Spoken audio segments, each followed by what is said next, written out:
All right. Thank you all for coming.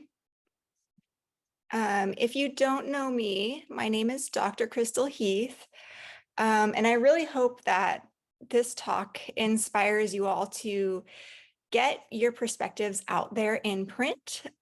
We have a great opportunity in the next few weeks to flood the media with op-eds and letters to the editor. So I think we should really seize this moment and keep the momentum going, because there's always going to be animal rights news to discuss. And I feel like there's just not enough commentary on the animal rights news that is out there. And I'm not a naturally good writer by any means. I didn't write in college because my major was all math and science. But despite that, in the last year, I have had really good luck getting things published because I got a lot of help from a lot of very patient people. But I'm still learning. And I feel like if I can do it, anyone can, especially if we join together and we help each other and help people share their stories. So while I'm presenting this, think of something that you might want to write about, or who you could write for potentially. Open a Google Doc, jot down some of your ideas. And please also, if you have any questions along the way, please post questions in the chat too, and I'll be happy to answer those. So with any news event that happens, we're kind of forced to leave it up to journalists to tell the story for us. And we can hope they're like sympathetic to our cause, but they're often just limited to reporting on the facts and may not go into the why. And they usually can't make an argument favoring one side or another. And the industries and corporations have a lot of money and influence, and they tend to get a bigger microphone whenever any sort of news story comes out. So opinion writing gives us the opportunity to tell our story and make a compelling argument, elevate news stories, make connections between events that haven't been made before. And this site is one that I use a great deal for finding outlets to pitch to and submission guidelines. And the op-ed project was created because they found that the vast majority of op-ed submissions were male, and to the Washington Post, 90% were men. And they looked at more outlets and they found that other outlets had similar numbers, and they realized that women's perspectives were not being represented and that this needed to change. So why write opinion pieces? It raises awareness about a topic, and we get the chance to write a supportive perspective about an issue. It can also support a policy proposal. It legitimizes an opinion, especially if you are able to publish in a top-tier outlet. We have the opportunity to highlight animal suffering and the need to alter our consumption habits. One huge problem is that veganism is not widely socially accepted, and the animals' perspectives are rarely centered. But the more it's written about and the more legitimate it becomes. And the more people are thinking about it, the more it becomes a reality. And it can put pressure on organizations, businesses, and political leaders. And this is huge. Several pieces were written condemning the AVMA, the American Veterinary Medical Association, for their ongoing support of ventilation shutdown as a way to kill animals en masse. And no doubt these opinion pieces that came out in top-tier news outlets made them very uncomfortable. And it does make connections between stories like pandemics, climate change, racial injustice. These are all impacted by animal exploitation, and we need to present those connections to the general public.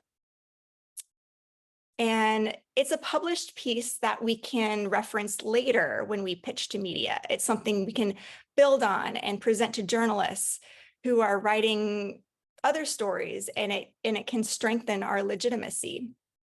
It builds media relationships that you can potentially use later. It gets a topic on the media's radar. Even if your piece isn't published, most of the time they are going to read it before rejecting it. And if they see several submissions discussing animal rights, they're going to realize that this is an important topic that people care about. And it deepens your own understanding of a topic. You never realize the gaps in your own understanding until you start writing about it. And it will start to inspire you to do more research and discover even more unreported data that's worth amplifying. And it helps your career too. If you are published, it's definitely something you can add to your resume. Okay, so this was an opinion piece I got published, and I got a great deal of help from Sam and Victoria Gu in writing this. And this was about the city of Berkeley passing a resolution to set a goal of 100% plant-based food purchases. And the Daily Cal's kind of our go-to. They publish a lot from us, especially Berkeley-related stuff. And they have some of the most thorough editing and review processes of any outlet I've experienced, shockingly. And there's a ton of back and forth before something ends up in print.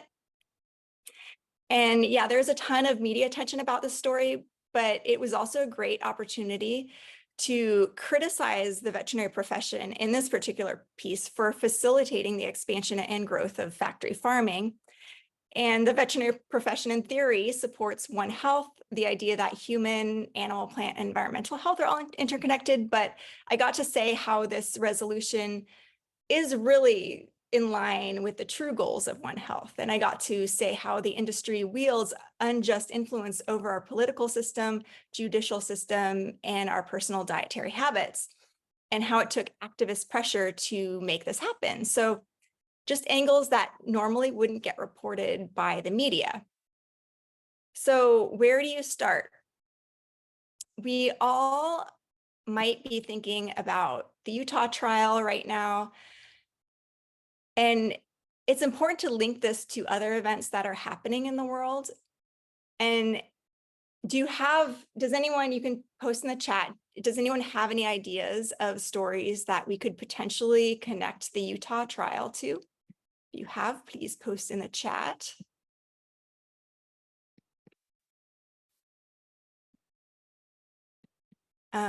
I personally have Google alerts for Smithfield, animal rights, slaughterhouses, factory farming, the Animal Agriculture Alliance, avian influenza. So I get all the news stories on a regular basis that talk about those key words and mention those keywords and phrases. Utah Attorney General Sean Reyes might be a good one to follow as well. He recently threw his support behind Donald Trump in a legal battle over the classified documents seized at Mar-a-Lago. And Prop 12 is another one, but this has kind of been written about a lot, and outlets might not be willing to publish just another Prop 12 piece. But yeah, the Iowa farm mass killing of animals via ventilation shutdown might be something to bring up again. It's like, this is the type of thing that they're hoping to get away with. But if you don't like the news, you can go out and make some of your own. And this is something we've sort of neglected in our press up until recently. So after an action, when somebody gets arrested, it could be a really great opportunity to get an op-ed written and pitched right away. And this one's about Carla gluing her hand to the Ag Committee table. It was an easy choice. We knew the SACB would probably publish it, but after it happened, it kind of took a great deal of scrambling to get something written really fast and get it out before the window of opportunity closed. And we never really know what's going to happen with an action. So it's not like we can have something pre-written ahead of time. But if people are, I just encourage you, if you're intending to do an action in the future, obviously for security culture reasons, you can't tell us, on the op-ed team what you're going to do and everything, or who is even going to be involved, and for legal reasons. But if you could just kind of write something ahead of time, and then it can go to the team afterwards, we could really, use that to write something for you while you're potentially incapacitated. So here's some ideas on information that you might want to get to us. Oops.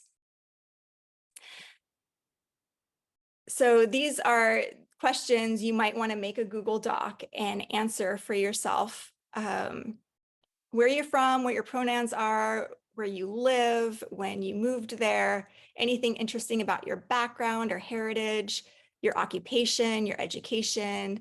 A 1 to 2 sentence bio is really important. How you got involved in whatever you're doing and why. Why did you take this risk? How do you feel about getting arrested or whatever happened? Have you ever done this before? Arrested in any sort of protest, demonstration, disruption? Why do you love animals? Do you currently have any animals in your family? Who are they? Why did you go vegan and when? If that's important to you, do you have any interesting life event or story that you'd want to share or anything else interesting? So as an example of how important who you are is, this is Susana Chavez's piece about AB 2764, which was our bill that would place a moratorium on factory farms and slaughterhouses in California. And the SF Chronicle jumped on the story because they loved the opportunity to publish the perspective of a former slaughterhouse worker. We rarely hear from former slaughterhouse workers, former farm workers. Their voices just aren't heard in the media. And the details of her work were really vital to this. Exactly what she did in her job. She had to kill 700 to 800 birds in her 4-hour shift before school.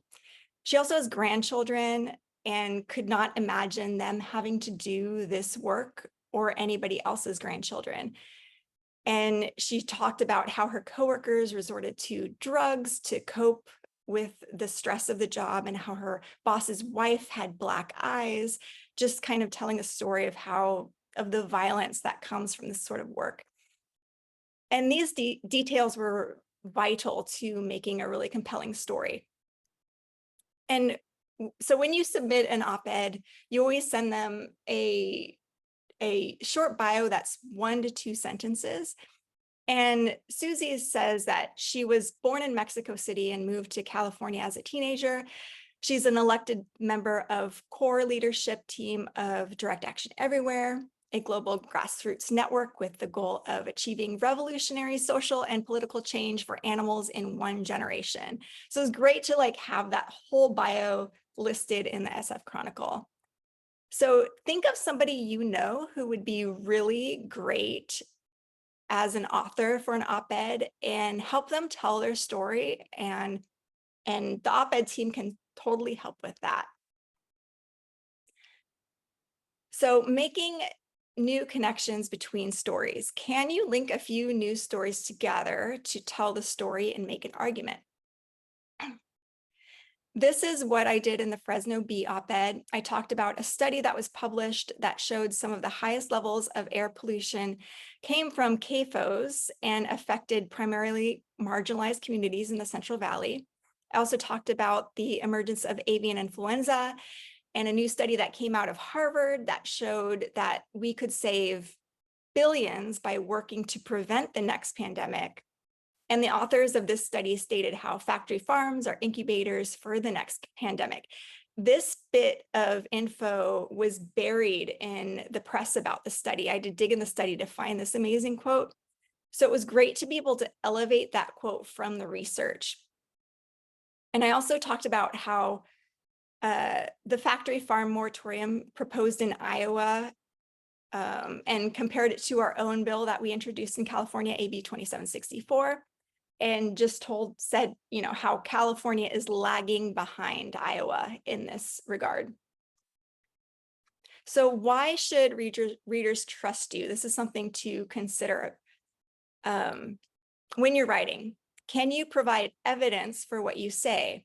It's important to be able to cite your sources, and all you have to do is provide a link to the source, just a hyperlink. Are you accountable if you say something potentially wrong? As a veterinarian, if I'm caught misleading the public about something that could have potential professional consequences for me. With this SF Chronicle piece about ventilation shutdown, Dr. Indu Mani and a psychiatrist, Jacob Appel, who is the director of ethics education at the Icahn School of Medicine, they're both really trustworthy authors and experts in their field. And this piece draws from both of their professions and talks about not only the suffering of animals, but the suffering of humans and the psychological impacts on those who are forced to perform the dirty work of mass killing for us. And it's a little bit more challenging to appear trustworthy when you're an activist from a movement who's been portrayed as a movement that's lying and misleading the public.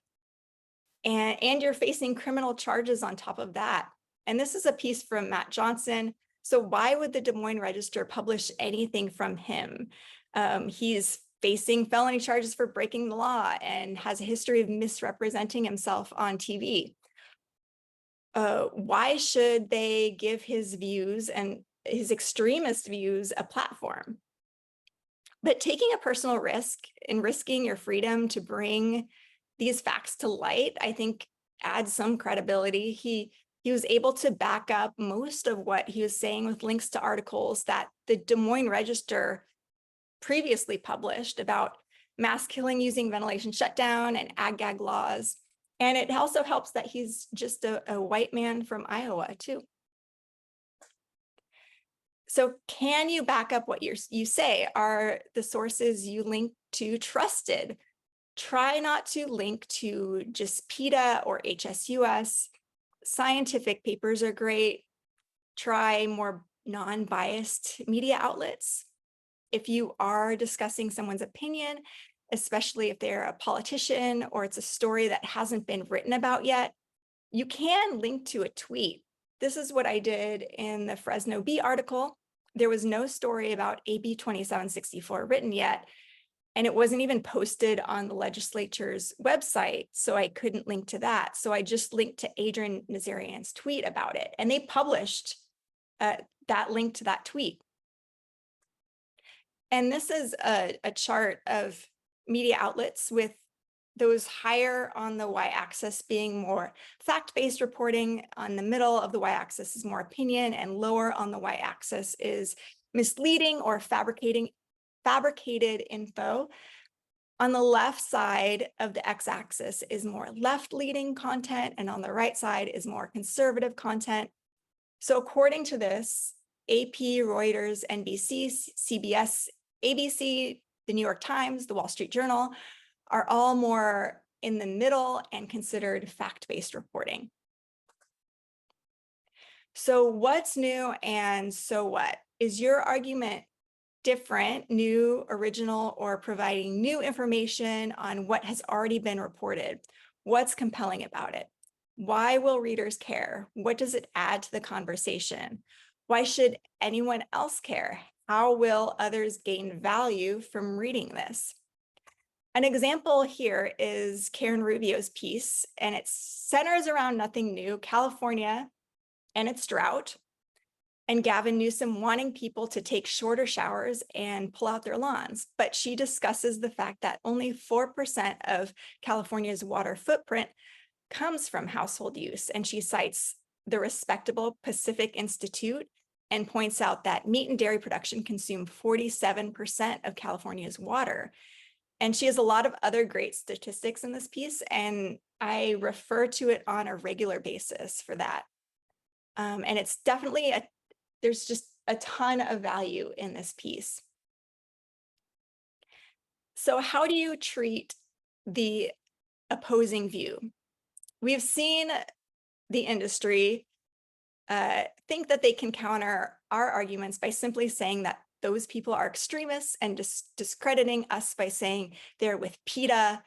And even though it works for them, it's not going to work for us. We have to be more thoughtful than that. So do we show empathy and understanding for the other side, even though we might not agree with them?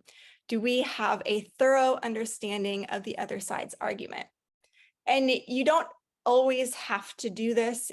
The point of an op-ed is to make a really good argument, but I think if you can, it can be really powerful. And an example of this. So in this piece, Dr. Castillo starts with the opposing argument and acknowledges the tensions surrounding the conversation, and then uses her opponent's own research to make her point. In this case, this author of this study was saying that in a JAVMA letter to the editor, that it hurts their feelings to have colleagues criticizing ventilation shutdown, and veterinarians should rally and support instead. But Dr. Castillo pointed out that the author's own study showing 10% of swine veterinarians considered suicide as a direct result of depopulation in 2020. And she expresses understanding for the other side, stating, while I agree we must support our colleagues by showing compassion to them, we should not dampen scientific discourse in the process. Open professional dialogue and transparency lead to advancements in science and ethics. And she also implies that maybe we would cause less suffering by advocating for major changes in food production systems.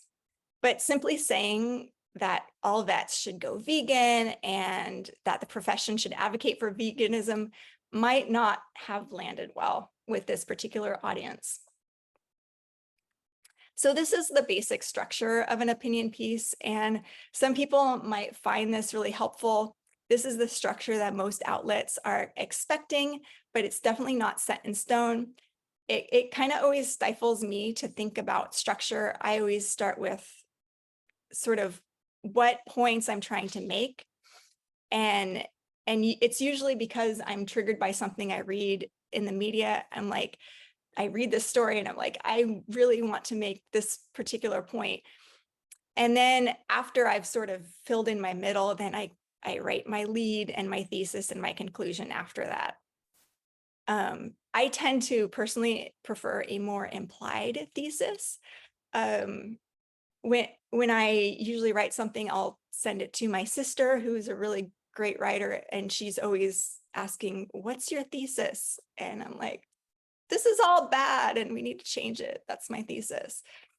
And these are examples here of leads that recently appeared in our published pieces. This one is from Susanna's article, and it says, growing up in Mexico City, my first job as a teenager was slitting the throats of chickens at a slaughterhouse. And this is a great example of getting personal and using a dramatic anecdote. And this one's from Karen Rubio in her piece. It simply says, no one can deny that we're in the mother of all mega droughts. And this one is from Carla Cabral. People have asked why I, a 50-year-old woman, would disrupt a legislative hearing by gluing my hand to a table. I would ask them, why aren't more people taking such action in response to legislators who fail to use their power to protect humans, animals, and the planet? And this one's the one I used. Anyone who has driven down I-5 through Coalinga has been punched in the nose by the reality of large-scale animal agriculture. And this one is from John Frohmeyer. When corporate interests wield power over our judicial system, our freedoms are in peril, and Big Pork has its finger on the scales of justice. So how do you get it published? Well, you have to pitch it. And real quickly, these are the differences between letters to the editor and op-eds. And we've neglected letters to the editor for far too long. We need to start doing more of these because they're much easier to get published.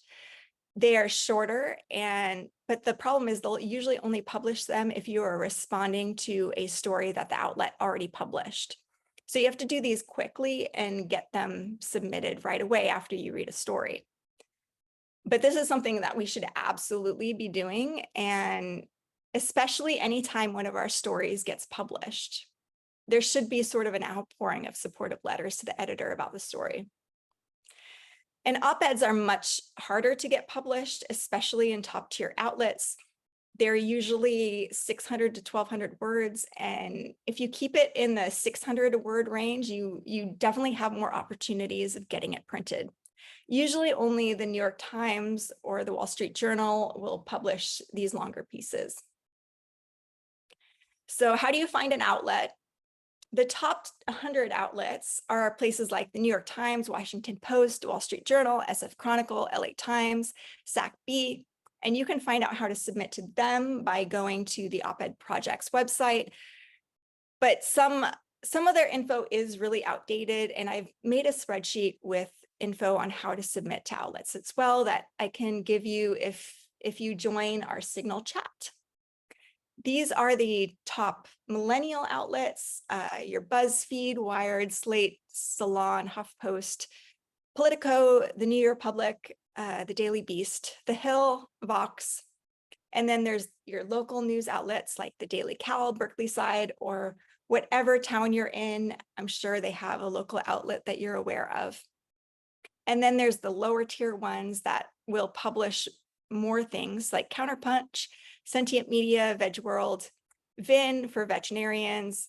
They're not super easy to get published in, but they will publish things. And op-ed news, I think op-ed news might be a great way to get more words out there. I think this is how Karen from United Poultry Concerns got this op-ed about ventilation shutdown, like basically to appear everywhere, like because they publish it and then they like submit it to all of these things. So that was pretty amazing. And it's not like super, you know, high class or whatever, but it gets words out there, which is great. So how do you do this? You have to follow their guidelines.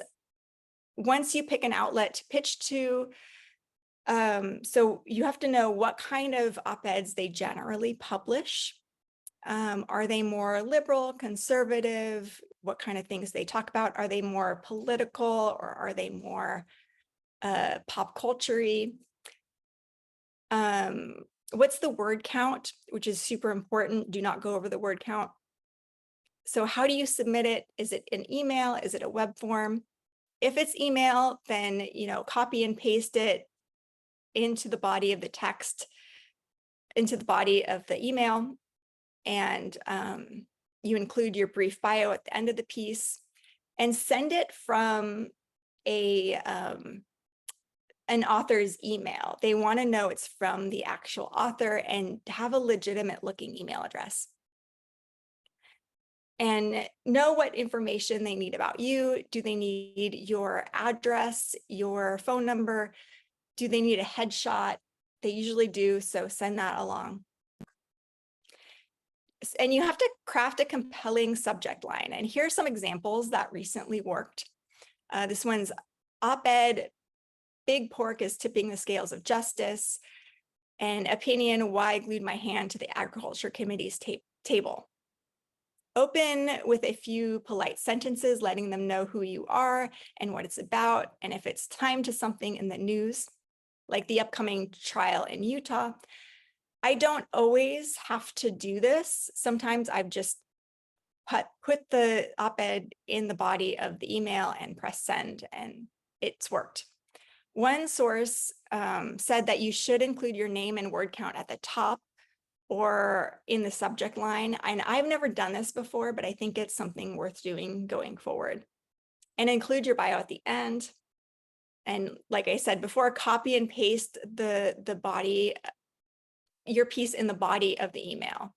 And Times New Roman 12 point font and single spaced is sort of the convention.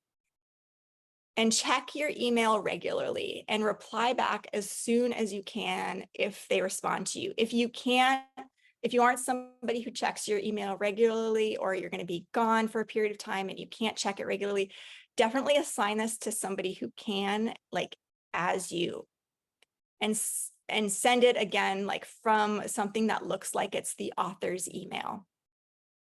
like something like first name, last name @gmail.com, or like a business domain or something like that. And you should only pitch to one outlet at a time. Be careful about submitting to multiple places at once. That can really hurt you. Let them know in your pitch that it's exclusive.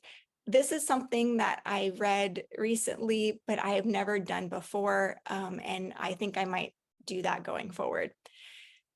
If you don't hear back in 24 to 48 hours, you can move on and pitch to somebody else. Do not publish what you've written on social media or a blog, because they probably search for your content, and if they find it on the internet somewhere, they're not going to publish it. So if you're rejected, be sure to thank them for letting you know. Even if you get a no thanks, at least you've got a connection and you have their email address, which is great. You could always edit it and try again. Think about what went wrong, what might need to be changed, a better lead, a stronger argument, more editing. Is the timing just not right because there's too many things in the news going on right now? Ooh.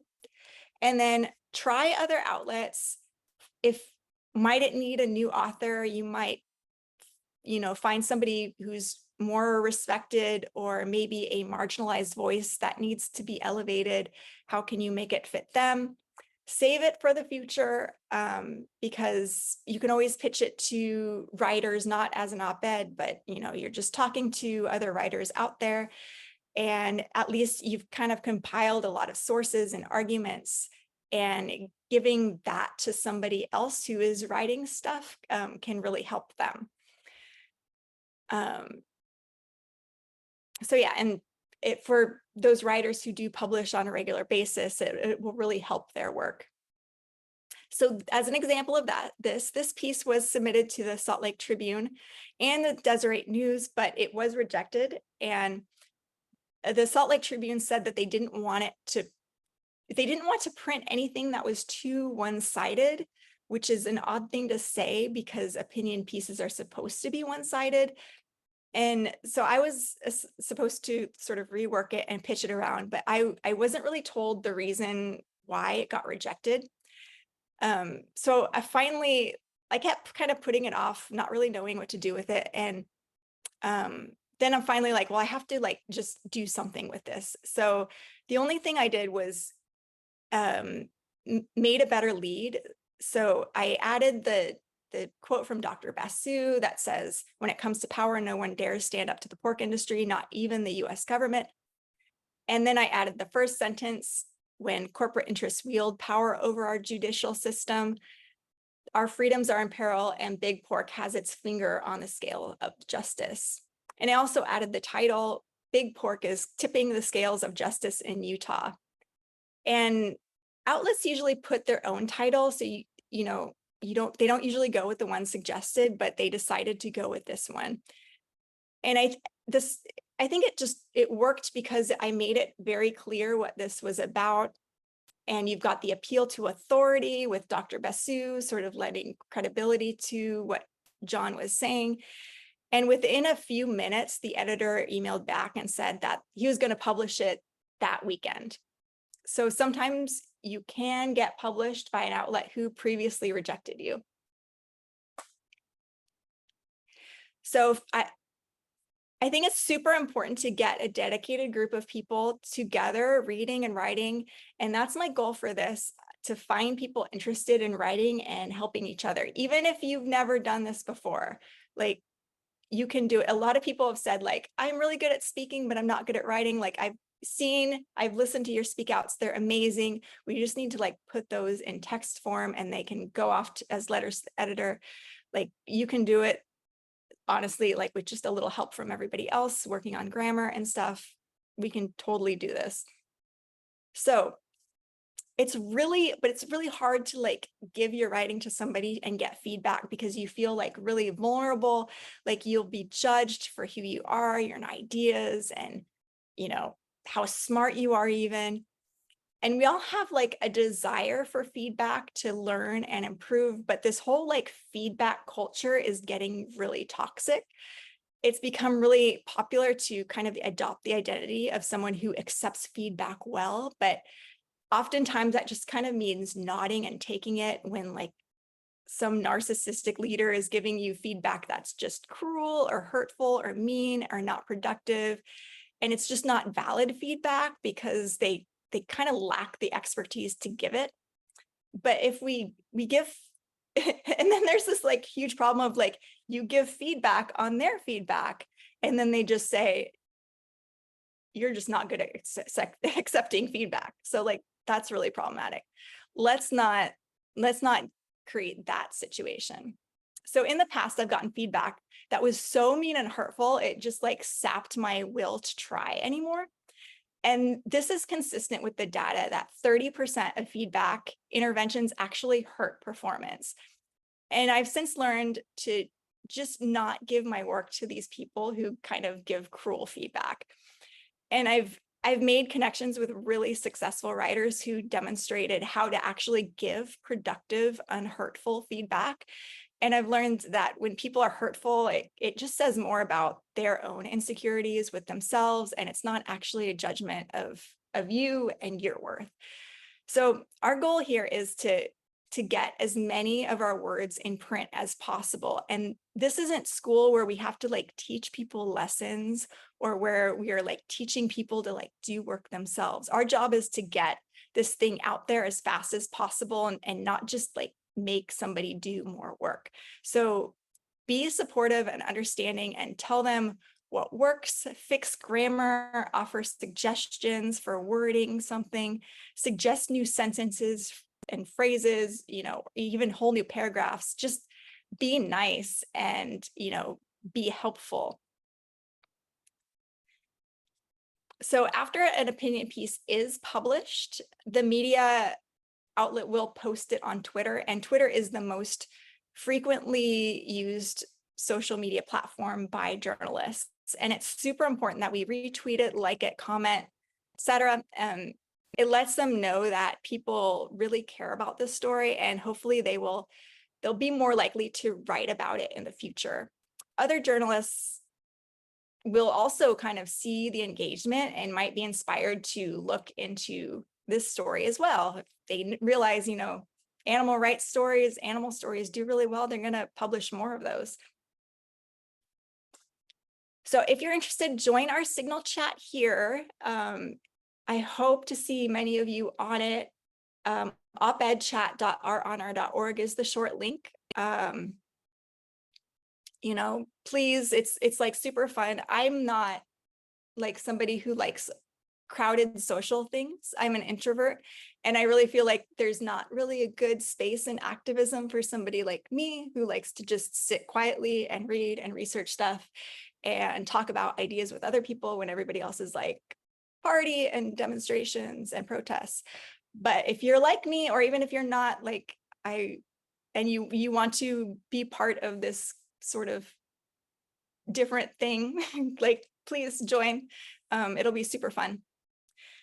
So I want you all, if you could, to take like 5 minutes to come up with a lead or a thesis statement, you know, something you want to write about, maybe just like one sentence. And if you've got that one sentence, then, and there's more time, just like spend as much time as you can writing about it.